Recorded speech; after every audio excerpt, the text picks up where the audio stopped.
Hello and welcome friend in our YouTube channel स्टूडेंटो अड्डा। आज मैं आपको कराने वाला हूँ चतुर्भुज की रचनाएं। ये क्लास 8th का चैप्टर नंबर 10 है मैथ में का। तो इसमें देखिए मैं आपको पहले क्या बताऊँगा, आपको टाइप्स ऑफ पूरा चतुर्भुज के पूरे टाइप्स बता देंगे, उसमें कि उसकी क्या क्या विशेषताएं होती हैं सभी चतुर्भुज की। उसके बाद आपको लगभग 5-6 चतुर्भुज के बारे में बताऊंगा। उसके बाद उसकी विशेषताएं बता दूंगा, उसको कैसे पहचानना है। उसके बाद आपको ये जो चैप्टर में है, ये चैप्टर में आपको दिया गया है कि त्रिभुज की रचनाएं कीजिए। मतलब आपको से क्वेश्चन पूछेगा, उसमें आपको त्रिभुज की उनके क्वेश्चन के अकॉर्डिंग आपको त्रिभुज की रचना करना है। इसके लिए आपको स्केल एंड स्केल की ज़रूरत पड़ेगी। आप पेंसिल, स्केल, ये सब पूरा ज्योमेट्री का सामान आपको लगेगा। तो इसको अपने पास रखिएगा, तब आप क्वेश्चंस को सॉल्व करिएगा तो आपसे इजीली क्वेश्चन सॉल्व हो जाएंगे। मैं आपको केवल इस वीडियो में कॉन्सेप्ट बताने वाला हूँ कि आपको क्वेश्चंस को कैसे सॉल्व करना है। ठीक, तो देखिए कि आपको पहला पहला चतुर्भुज आपसे कह रहा है कि समलंब चतुर्भुज। तो अब आप ये जान लीजिए कि समलंब चतुर्भुज क्या मतलब है। जैसे इसमें कुछ लंब की बात कर रहा है, मतलब समलंब मतलब ट्रैपेजियम, ट्रैपेजियम की बात कर रहा है। ठीक, ट्रैपेजियम की बात कर रहा है। तो ये ट्रायंगल कैसे बनता है, देखिए ये ट्रायंगल आपका ये बना ऐसे। एक सेकेंड अच्छे से बना दूं, ऐसे एक, ये आपका ये है समलंब, ये है समलंब चतुर्भुज। इसमें आपकी क्या विशेषता देखिए, इसमें ये दो लंब है समान सम ये इसमें दो लंब की बात की गई है, और ये जो दोनों लाइंस हैं ये एक दूसरे के पैरेलल है, समांतर हैं, और इस पर दो लंब डाले गए हैं, इसीलिए इसे समलंब चतुर्भुज कहते हैं। ठीक, इसमें सम्मुख भुजाओं का योग, मतलब ये देखिए सम्मुख भुजाएं जो हैं ये समांतर हैं, इसमें से समांतर से सम आया, लंब दो लंब है, इसलिए इसे समलंब चतुर्भुज कहा जाता है। ये आपको समलंब चतुर्भुज देख लीजिए। उसके पास समांतर चतुर्भुज, अब देखिए समांतर चतुर्भुज मतलब पैरेललोग्राम। देखिए समांतर चतुर्भुज में क्या होता है कि आपकी दो भुजाएं समांतर हैं, और ये उसके बाद ये जैसे आपसे ये दो भुजाएं हमारी क्या मतलब है, हमसे एक ये भुजा और एक ये भुजा, ये दोनों पैरेलल है हमारी, और ये भुजा देखिए ये इस साइड है तो ये इस साइड है, ये पैरेलल नहीं है एक दूसरे के। तो इसमें क्या होता है समांतर चतुर्भुज में कि सॉरी मतलब ये भी पैरेलल है समान, लेकिन ये इसके पैरेलल है एंड ये इसके पैरेलल है। मतलब इसमें क्या होता है कि सम्मुख भुजाएं समांतर होती हैं। ठीक, तो इसमें सारी मतलब सम्मुख सामने की दोनों भुजाएं समांतर होंगी, ये भुजा इसके समांतर होगी, ये इसके समांतर होगी। तो ये हो गया आपका समांतर चतुर्भुज एंड सम चतुर्भुज। रोम्बस, रोम्बस देखिए क्या होता है, सम चतुर्भुज, जैसे नाम से भी पता चल रहा है कि सम सम चतुर्भुज मतलब सभी समान भुजाएं जिसकी चारों भुजाएं बराबर हों, सम चतुर्भुज जैसे आप इसको कह सकते हैं। अगर इसकी चारों भुजाएं अगर स्केल से आप बनाइए, जैसे 3 सेंटीमीटर्स की ईच लाइन ले लीजिए, 3 जैसे ये भी 3, ये भी 3, ये भी 3 और ये भी 3 सेंटीमीटर्स की लाइन होंगी, तो ये आपको देगा सम चतुर्भुज। सम चतुर्भुज मतलब रोम्बस। ये आपको सम चतुर्भुज मतलब सम चतुर्भुज के बारे में। अब आप थोड़ा जनरल चीज़ें जान लीजिए। आयत, आयत के बारे में तो सभी जानते होंगे, जैसे कि आमने सामने की भुजाएं बराबर हों वो आयत होता है, और इसका प्रत्येक कोण 90 डिग्री होता है। आप देखिए सारे कोण 90 डिग्री है ना। तो ये हुआ मतलब आयत हो गया। और वर्ग क्या होता है, वर्ग के बारे में तो आप जानते ही हैं। वर्ग क्या होता है, जिसकी सभी भुजाएं बराबर हों। अगर ये ए सेंटीमीटर है तो ये भी ए होगा, ये भी ए होगा, और ये भी ए ही सेंटीमीटर होंगी, तो ये वर्ग होती हैं। ठीक, अब इसमें दो और चतुर्भुज की बातें की गए हैं। तो इसमें देखिए एक कॉन्वेक्स है, एक कॉनकेव चतुर्भुज है, एक उत्तल चतुर्भुज है एंड एक अवतल चतुर्भुज। उत्तल चतुर्भुज क्या होता है, मतलब वह चतुर्भुज जिसके प्रत्येक कोण 180 से छोटा होता है, मतलब जिसका प्रत्येक कोण ईच डिग्री आपका मतलब 180 डिग्री से छोटा होता है। जैसे ये कोण, ये एंगल एंड ये एंगल सभी लेस देन होंगे, मतलब क्या होंगे, लेस देन 180 होंगे। ठीक, अब अवतल चतुर्भुज क्या होता है? अवतल चतुर्भुज में क्या होता है कि जैसे ये आपका फिगर है अवतल चतुर्भुज, देखिए अब इसमें क्या होता है कि वह चतुर्भुज जिसका एक कोण 180 अंश से बड़ा होता है। अब देखिए अवतल में क्या होता है कि ये सब तो छोटे हैं कोण ये जो कोण आया है, ये आप अगर ये कोण क्या होता है 180 से बड़ा होता है, क्योंकि टोटल 360 डिग्री होता है। तो जब आप सबका कोण एंगल निकालेंगे, उसके बाद आप ये जब ये एंगल निकालने जाएंगे, जैसे ये आपको मिला, तो ये जो एंगल होगा ये ऑलवेज़ आपका 180 डिग्री से अगर ज़्यादा है तो आप इसको अवतल चतुर्भुज कहेंगे। अवतल मतलब कनकेव होगा, और कॉन्वेक्स मतलब उभरा हुआ उत्तल। ठीक, तो ये आपको मैंने 7 पूरा चतुर्भुज बता दिया। तो आगे देखिए कि चतुर्भुज तो हो गया, अब इसकी रचना संबंधित कैसे होता है क्वेश्चन। अब कुछ आपको एक्सरसाइज 10A जब आप खोलेंगे अपनी बुक का, एक्सरसाइज 10A जब आप सॉल्व करेंगे तो उसमें आप देखेंगे कि पहला क्वेश्चन आपसे पूछा है ट्रू एंड फॉल्स का क्वेश्चन है। तो ट्रू और फॉल्स का क्वेश्चन क्या है? पहला कह रहा है कि चतुर्भुज में 2 विकर्ण होते हैं। तो आपको जैसे कोई भी चतुर्भुज, ये एक ऐसे जनरल चतुर्भुज बनाइए, देखिए इसके अलावा कोई और विकर्ण हो सकते हैं। तो इसका मतलब पहला चतुर्भुज में 2 विकर्ण होते हैं, राइट है, ये आपका राइट है। उसके बाद कह रहा है चतुर्भुज की चारों भुजाएं सदैव बराबर होती हैं। देखिए चतुर्भुज की सारी भुजाएं सदैव नहीं बराबर होती, ये केवल एक स्पेशल कंडीशन है जब हम बात करते हैं किसकी, वर्ग की बात करते हैं या समचतुर्भुज की बात करते हैं, तब ये बराबर होंगी। इसका मतलब चतुर्भुज की चारों भुजाएं सदैव बराबर नहीं होती। चतुर्भुज की सम्मुख भुजाएं सदैव समान होती हैं। चतुर्भुज की सम्मुख भुजाएं सदैव समान होती हैं। तो ये भुजा सदैव समान होती हैं, ये सही है। ठीक, अब कह रहा है वर्ग वह समचतुर्भुज है जिसके चारों कोण समकोण होते हैं। वर्ग वह समचतुर्भुज है। अभी समचतुर्भुज आपसे बनवाया था तो आपने देखा था ये समचतुर्भुज है। अगर यही समचतुर्भुज ऐसे चेंज हो जाए, मतलब चारों भुजाएं बराबर हो जाएं, तो ये संभव है ना, जिसके फिर चारों कोण क्या हो जाएंगे, 90 डिग्री हो जाएंगे ना। इसका मतलब ये सही है कि वर्ग वह समचतुर्भुज है जिसके चारों कोण समकोण होते हैं। एंड उसके बाद पूछ रहा है कि आयत व समांतर चतुर्भुज जिसके चारों कोण समकोण होते हैं। सेम कंडीशन है, हाँ समकोण होते हैं, ट्रू होगा। चतुर्भुज के चारों अंतःकोणों का योग 360 डिग्री होता है, ये भी सही है। काहे सही है, अब आप एक थोड़ा कॉन्सेप्ट मैं आपको बता दे रहा हूँ कि अगर आपसे कभी इस टाइप का क्वेश्चंस पूछ लें तो आप इसका आंसर दे सकिए। जैसे ये कोई भी चतुर्भुज है, चाहे जो मान लीजिए, या एक समांतर चतुर्भुज है जिसमें अगर आपको ये डिग्री 80 दिया है एंड ये डिग्री 40 दिया है, तो आप ऑलवेज ये याद कर लीजिए कि ये एंगल 100 आएगा एंड ये एंगल 140 आएगा। काहे आएगा, ये एक फार्मूला है। कौन सा फार्मूला है ये आपको मैं बता रहा हूँ। देखिए आप ये समझ लीजिए कि मतलब कोई भी मतलब चतुर्भुज हो, उसके सम्मुख कोणों का योग 180 होता है। मतलब जैसे अगर ये आपने लिया और इसका नाम ABCD रखा, तो ऑलवेज आप ये याद रखिएगा कि angle A and angle C always 180 degree होगा। ठीक, 180 डिग्री होगा। एंड कोण B प्लस कोण D मतलब सम्मुख, ये और ये कोण D ऑलवेज 180 डिग्री होगा। अब आपसे इस टाइप के बहुत सारे क्वेश्चंस पूछते हैं। जैसे ये दिया आपको, ये दिया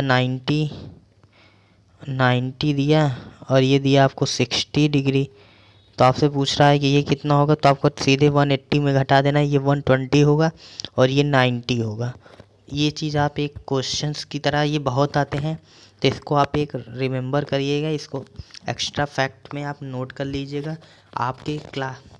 आपके सिलेबस में केवल आप चतुर्भुज की मतलब समांतर चतुर्भुज की रचना करना है। ज़्यादा से ज़्यादा ये उसको कहता है कि वो आपको मेज़रमेंट दिया है, सारा लंबाई दिया है, उस हिसाब से आपको लंबाई के हिसाब से आपको ट्रायंगल खींचना है। उसके बाद आप जब ट्रायंगल खींच लेंगे तो आप देखेंगे कि उसका वो किस ट्रायंगल की तरह लग रहा है। जैसे अगर समलंब लग रहा है तो ज़्यादा से ज़्यादा ये पूछेंगे कि ये आप कौन सा त्रिभुज बनाए हैं। तो मतलब जैसे अगर समलंब आया तो बता देंगे, समचतुर्भुज आया तो बता देंगे। आपके सिलेबस में केवल इतना है। आपके सिलेबस में जो है वो क्वेश्चंस नहीं हैं, वो आपको स्केल से गोला मतलब चांदा लेके उससे आपको बस वही मतलब आपको मेज़रमेंट डिग्री कोड भी दिया है, तो उसको नाप कर आपको एंगल बनाकर वो पूरा मतलब आपको रचना करना है। ये चैप्टर का नाम है कि त्रिभुज की रचना है। तो आपको इसमें अभी इतना ही पढ़ना है, लेकिन ये जान लीजिए कि त्रिभुज के तो सम्मुख कोणों का योग 180 होता है। ये रिमेंबर कर लीजिए, ये आपको ऑलवेज आगे काम देगा। जैसे अब एक्सरसाइज ये दिया है कि किसी चतुर्भुज के 3 कोण, अभी ये क्वेश्चन आया है एक्सरसाइज 10A में ही पहला एक क्वेश्चन है 3, उसमें दिया है। और एक हाँ, ये इस क्वेश्चन से आप समझ जाएंगे कि मैं क्या कहना चाह रहा हूँ। देखिए इसमें किसी त्रिभुज के 3 क्वेश्चन नंबर 3 की मैं बात कर रहा हूँ। उसमें कह रहा है कि किसी त्रिभुज के 3 कोण क्रमशः, किसी त्रिभुज है चतुर्भुज है, 3 कोण है 75 एंड 95, 75, 95 एंड 110। तो आपसे पूछा है फोर्थ कोण पूछा है। तो अब आप ये समझ लीजिए, जब मैंने दो सम्मुख कोणों का योग 180 बताया था, अगर टोटल जोड़ लेंगे तो आपको क्या मिलेगा 360। मतलब समांतर या चतुर्भुज के चारों कोणों का योग ऑलवेज की बात है कि 360 डिग्री होता है। इसको आप नोट कर लीजिए। तो ये जो क्वेश्चन दिया है उसमें आपको दिया है 75 एंड 95 एंड 110 ऐड कर लीजिए। उसके बाद 360 से घटा देंगे, आपका आंसर है 5 5 10, 1 कैरी आया 1, 9 + 7 16, 16 + 17 118, 1 कैरी आया 280 डिग्री बना। अब 280 बना तो अब आपको अब क्या करना है, कुछ नहीं करना है। ऐसे आए 360 में अगर आप 280 घटा देते हैं तो आपको क्या मिलेगा 0, 8 और ये 0 हो जाएगा तो कटा। तो आपको कितना डिग्री मिला है 80 डिग्री। मतलब चतुर्भुज के 3 कोण जो दिए हैं, चौथा कोण का मान आपका क्या आएगा 80 डिग्री। ये आपका आंसर आया। ठीक, अब इसमें कह रहा है कि ऐसे किसी चतुर्भुज के 2 कोण इतने हैं। अगर 2 कोण दिए हैं, जैसे मान लीजिए क्रम से ही दिया होगा, अगर ये 60 डिग्री है और ये 120 डिग्री है, तो देखिए ये क्वेश्चन आप में दिया है ना, तो आप इसको ईजिली मैंने जो कॉन्सेप्ट बताया बस वही करना है। 120 है तो ये 180 से कितना कम है 60 कम है, तो 60 इधर आ जाए। अगर ये टोटल 60 है तो भाई ये क्या होगा 120 होगा। यही आपका आंसर है। ये आंसर नंबर 4 था। अब आगे नेक्स्ट क्वेश्चन देखिए। अब कह रहा है कि समलंब चतुर्भुज की आकृतियाँ खींचिए। अब आपको समलंब का आकृति खींचना है। तो अभी मैंने समलंब का आपका चतुर्भुज का ट्राइपेजियम का बताया था ना, क्या होता है, ऐसे 2 लंब आए इस पर पड़ गए तो ये हो गया समलंब। ऐसे जो कह रहा है, अब पतंग का क्या हो भाई, पतंग आप सभी ने देखा है। तो ये पतंग ऐसे बनती है, तो ये हो जाएगा पतंग क्या है हमारा उत्तल चतुर्भुज आएगा। ये आप पतंग को उत्तल चतुर्भुज ले लीजिए, हो गया। अब आप ये बता चुके। देन आप आइए एक्सरसाइज 10B में। अगर आप एक्सरसाइज 10B में आते हैं तो अब आपको पूरे फुल्ली स्केल की ज़रूरत पड़ने वाली है एंड अदर इंस्ट्रूमेंट की इरेज़र पेंसिल ले लीजिए। देखिए अब आपको कह रहा है कि एक त्रिभुज, पहला क्वेश्चन है कि एक त्रिभुज ABCD बनाइए, जबकि AB आपको देखिए समान चतुर्भुज बनाना है जिसमें AB दिया है आप 4 सेंटीमीटर का बनाएंगे AB, एंड BC आपको दिया है 6 सेंटीमीटर। ठीक, एंड CD = DA, CD की लेंथ जो होगी DA की लंबाई के बराबर है। मतलब ये 5.2 है एंड ये 5.2 है। तो ये देखिए, मैं आपको स्केल से अगर आप बनाएंगे तो आपसे एकदम एग्जैक्ट वैल्यू मिलेगी।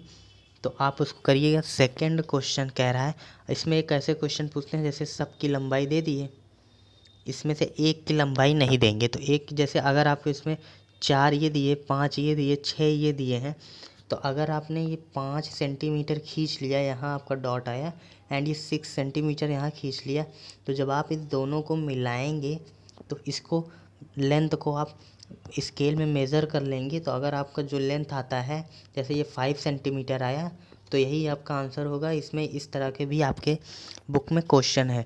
जैसे आप ये ले लीजिए सेकंड क्वेश्चन ही, जैसे ए बी 4.4 है एंड बी सी 4 है, सी डी 6.4 है एंड डी ए 2.8 है। ठीक, डी ए आपका 2.8 है। आपसे पूछ रहा है B D, A B and C D. अब आपसे पूछ रहा है बी डी दे दे, ए सी की लंबाई नाप कर लिख। कुछ नहीं करना, आपको ए सी की लंबाई नाप कर लिख देनी है। एग्जैक्ट आपका आंसर मिल जाएगा। ए सी की लंबाई नाप कर लिख दीजिए, या आप पाइथागोरियन ट्रिक लगा कर भी इसको कर सकते हैं। कर्ण का स्क्वायर बराबर लंब स्क्वायर प्लस आधार स्क्वायर से भी निकाल सकते हैं, लेकिन इसमें ऐसी ज़रूरत नहीं, क्योंकि आपसे ये एग्जैक्ट वैल्यू नहीं, आप एकदम एग्जैक्ट फिगर बनाएंगे तो आपका आंसर एग्जैक्ट ही आएगा। इसमें आप देखिए सारा क्वेश्चंस आगे आप पढ़ लीजिए, जिसमें कह रहा है एक किसी में विकर्ण नाप कर लिखिए, एक में पी आर नाप कर लिखना है। तो ये सब आप कर लीजिएगा। मेरा मेन मोटिव वीडियो बनाने का ये है कि आपको मैं कॉन्सेप्ट बता दूं, उसके बाद आपको तो क्वेश्चन सॉल्व भी कर लेंगे। सिर्फ इसमें आपको स्केल से नाप कर वैल्यूज़ लिखनी है। जो क्वेश्चंस थे मैंने इसको करा दिए हैं। अब जैसे कह रहा है एक्सरसाइज 10C में अगर आप जाते हैं तो सेम चीज़ एक्सरसाइज 10B का है। ए बी सी डी एक चतुर्भुज है, ए बी इतना है, बी सी इतना है, सी डी इतना है, सी डी नाप कर लिखना है, बी डी ए सी सब दिया है। तो आप इसको कर लीजिए, इसमें कोई आपको प्रॉब्लम नहीं आएगी। 10C एग्जैक्ट वही वैल्यू है। अब आपको एक प्रॉब्लम यहाँ आ सकती है, जब आपको डिग्री दिया रहेगा तो उस हिसाब से आपको ट्रायंगल कैसे, मतलब आपको फिगर कैसे बनाना होगा, जैसे डिग्री दी है तब। तो उसके लिए भी एक कॉन्सेप्ट है। देखिए डिग्री वाला कुछ नहीं, आपको चांदा लगेगा, चांदा रखिएगा पॉइंट पे। जैसे आपसे कह रहा है एक्सरसाइज, आप आ जाइए 10D में। एक्सरसाइज आप 10D ओपन करिए, तो उसमें देखिए क्या कह रहा है कि ए बी सी डी। अब जैसे चतुर्भुज ए बी सी डी है, पहले एक रफ चतुर्भुज बनाएंगे ऐसे। चतुर्भुज ए बी सी डी है, ए बी 5.5 है एंड बी सी 3.7 है, बी सी 3.7 है एंड ये देखिए कोण ए 60 डिग्री दिया है। अब आप पहले ये देख लीजिए, ये कोण ए 60 डिग्री, अगर आप यहाँ एक लाइन खींच लेंगे, जैसे ए बी 5.5 कहा है, तो ए बी आप पहले एक सीधी लाइन खींच लीजिए। अब देखिए कोण ए 60 डिग्री, यहाँ आप चांदा रखेंगे, फिर यहाँ से ऐसे 60 डिग्री बनाएंगे। ठीक है, 60 डिग्री बनाएंगे। अब ए बी है तो आपको यहाँ पता होना चाहिए, यहाँ सी आएगा, यहाँ डी आएगा, क्योंकि एक क्रम में चलता है ना। तो ए बी सी डी, तो अगर ये आप देखिए इसमें कह रहा है कोण डी 90, तो आपको ये अब यहाँ पॉइंट रखेंगे, इसका पॉइंट ये जो है 90 पे आना चाहिए चांदा का, तो आपका कुछ ऐसे फिगर जाएगा। तो आप देखेंगे कि जो आप कोण बी की वैल्यू आपकी आएगी वो ऑटोमेटिक 150 डिग्री आ जाएगी। आपका एग्जैक्ट फिगर अपने आप बन जाएगा, इसमें कुछ करना नहीं है। आपको बस ये कॉन्सेप्ट रखना है कि हमको चांदा कहाँ रखना है और डिग्री कैसे मापनी है। तो अब जैसे सेकंड क्वेश्चन में भी नहीं, और कैसे है थर्ड क्वेश्चन में आइए। जैसे पी क्यू आर एस की रचना करना है, तो इसमें आपको पहले पी एक लेंथ दे दी, आपको बेस मिल गया कि ये पी है, ये क्यू है, और आपको यहाँ कहीं आर मिलेगा, यहाँ एस मिलेगा। इतना तो आपको कन्फर्म है। अब देखिए पी क्यू 3.5 है, क्यू आर, अब ये भाई क्यू आर दे दिए हैं ये, और हमको लेकिन ये दिया है पी 105 है और आर 105 है, तो मतलब ये 90 होता है एकदम सीधा। तो कुछ ऐसा आएगा और ये कुछ ऐसा जाएगा, और एस 75 डिग्री, एस इनका 75 डिग्री ऐसे खींचेंगे तो ये आपका हुआ 105 एंड आर हुआ, आर क्या आया 105, और ये अपने आप देखेंगे कि एस आपका 75 डिग्री बन जाएगा। ठीक, ऐसे क्वेश्चंस कर लीजिएगा। उसके बाद मैं देखता हूँ आगे 1E भी है, सेम कॉन्सेप्ट पर है। उसके बाद 10F भी सेम कॉन्सेप्ट पर है। अभी कराया है जैसे 10F में एक क्वेश्चन है, उस वह वर्ग बनाइए जिसकी भुजा 5 सेंटीमीटर। भाई 5 सेंटीमीटर सारी भुजा बना दो, वर्ग बन गया। वह आयत की रचना कीजिए जिसकी भुजा 4.2 2.5 सेंटीमीटर है। विकर्ण की लंबाई मापिए। भाई दो भुजा दे दिए आपने आयत की, जिसकी दो भुजाएं हैं 4.2, आमने सामने की भुजा बराबर होती है, एक 4.2 एक 2.5 है। तो आप इससे पाइथागोरियन प्रमेय से आप इसको सॉल्व कर लेंगे, आपको विकर्ण की लंबाई मालूम हो जाएगी। उसके बाद दक्षता अभ्यास 10 है, तो इसमें पूरा मिक्स क्वेश्चंस हैं, इसको आप अपने आप सॉल्व कर लीजिएगा। अगर कोई क्वेश्चन नहीं आता है तो आप हमें कमेंट बॉक्स में बताइए, उसका आंसर आपको मिल जाएगा। And thank you for watching this video. मिलते हैं नेक्स्ट वीडियो में।